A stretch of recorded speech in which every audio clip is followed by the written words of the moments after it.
네, 사랑하는 여러분, 지난 4개월 동안 우리는 성경 일독이라는 대장정에 그 대단원의 막을 내리고 이제 새로운 마음으로 이독제를 들어가게 됩니다. 이름하여 평행법으로 읽는 성경입니다. 우리가 일독제에서는 우리 성경에 읽는 태도나 이런 것에 좀 주안점을 두고 밑줄을 그으면서 전반적인 스토리를 이해하고 또 우리가 알고 있었던 부분들을 확인해 나가는 그러한 시간이었다면, 이제는 성경이 말하고자 하는, 또 성경이 강조하고자 하는 부분들을 우리가 조금 이제 찾는 훈련을 할 거예요.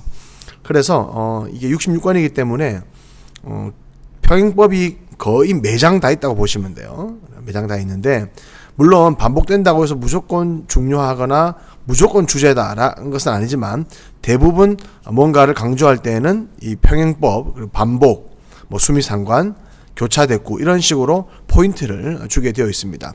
그리고 문맥과 같이 보면서 처음에는 단순 반복들을 찾아낼 겁니다. 예를 들면 이제 이런 거죠. 그 창세기 1장 20절에서 22절을 보시면 이렇게 나와 있습니다. 빨간색으로 된 거 보이시죠? 번성하게 하라, 번성하게 하라, 번성하게 하라, 번성하게 하라. 창세기 1장에서는 물론 이제 공식처럼 외워야 되는 것은 우리가 5독, 6독제의 교리로 읽기에서 좀 살펴볼 건데요. 지금은 이게 단순 반복 찾을 수 있잖아요. 왜 이렇게 번성이 반복되지? 중요하다라는 것입니다. 그럼 창조의 목적은 뭐냐? 번성하기 위한 것이죠. 하나님이 왜 아담과 하와를 만드시고 많은 동물을 만드셨나? 번성하도록 하기 위해서 그렇게 하신 거예요. 이렇게 단순하게 이건 번성이 새가 나른다 이게 중요한 게 아니라 하나님께서 번성하기를 원하시는구나라는 그 성경이 말하는 뜻을 우리가 찾아낸 것이죠. 2장으로 가볼까요? 마쳤다, 안식했다, 마쳤다, 안식했다. 이것도 역시 교차대꾸법입니다. 마치다와 마치다, 안식과 안식. 이 창조가 마쳤다라는 것을 강조하는 것이죠. 마친 것은, 마쳤다라는 것은 이제 완성의 의미고, 그 마침과 동시에 우리에게 안식이 주어졌다라는 것입니다. 그러니까 창조의 완성은 안식이다라는 거죠. 창조는 7째 날까지 마치시고 7째 날에 안식으로 창조가 완성되었다라고 이렇게 볼 수 있습니다. 이런 것도 이제 그냥 단순한 반복인데 이것은 매우 중요한 것이죠. 매우 중요한 것이고, 3장으로 넘어가 보시면 벗었다 이렇게 반복이 되고 있습니다. 평행을 이루고 있죠. 내가 동산에서 하나님의 소리를 듣고 벗었으므로 두려워했다. 그 전에도 벗고 있었죠. 벗고 있었지만 전혀 두려워하지 않았습니다. 그 아담과 하와가 벗었으나 부끄러워하지 않았다라고 말하고 있었죠. 누가 너의 벗었음을 알렸느냐? 먹지 말라고 한 선악과를 먹음으로 자기의 벌거벗음을 보게 된 것이죠. 죄가 들어오고 수치가 생기고 또 두려움이 들어온 것이죠. 이 벗었다라는 것이 강조점이 되는 것입니다. 4장을 보시면 이제 가인과 아벨 얘기 아닙니까? 아벨과 그의 제물, 가인과 그의 제물 보이시죠? 빨간색. 아벨과 그의 제물, 가인과 그의 제물. 역시 대조로 평행을 이룬 것이죠. 그러나 패턴이 같지 않습니까? 누구와 누구의 제물, 누구와 누구의 제물. 이것은 이제 항상 아벨은 긍정적인 측면이고 가인은 부정적인 측면이잖아요. 이렇게 대조가 될 때는 무엇을 강조한다? 긍정적인 측면을 강조한다. 아벨의 제사가 올라갔다라는 것을 부각하는 것이고, 히브리서에서도 아벨의 제사만을, 아벨의 이 행동만을 믿음이라고 기록하고 있고, 가인의 이야기는 악한 자라고 또 요한 1서에서 나오고 있습니다. 이렇게 평행법도 이루어지고요. 5장으로 가볼까요? 에녹 이야기인데 정확하게 보이지 않습니까? 동행이라는 거. 동행이라는 것이 강조점입니다. 그럼 우리는 이 부분을 읽으면서 과연 동행이 무엇인가에 대해서 그 당시에는 하나님과 동행 하던 사람이 없었다 이렇게 보시면 돼요. 참으로 귀한 신앙의 모습이다.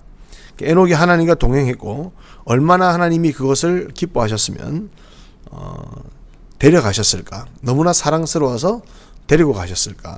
우리가 지나가다가 예쁜 아이나 귀여운 강아지를 보면 데려가고 싶다 막 이렇게 얘기를 하지 않습니까? 동행의 주안점이 있습니다.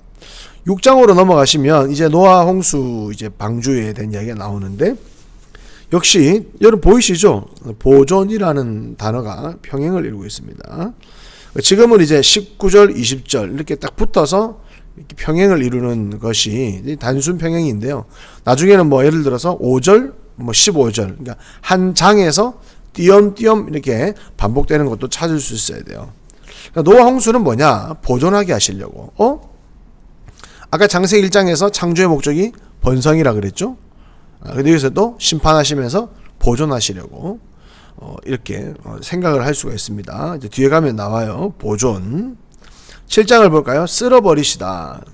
하나님이 쓸어버리신 거예요. 그리고 노아와 방주에 있던 자들만 남았다. 하나님의 심판을 평행으로 강조하고 있고요. 이제 여기를 보십시오. 이제 반복의 연속성인데 예를 들면 이런 것입니다. 보이시나요? 창세기 1장과 8장과 9장에서 똑같은 말이에요. 번성하라, 번성하라, 번성하라.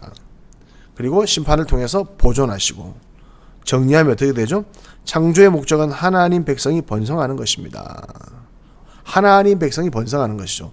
단순히 사람만 많아지고 동물만 막 많아지는 것이 아니라 하나님은 번성하는 게 목적이지만 하나님의 백성이 아닌 자는 물로 쓸어버리시는 거예요.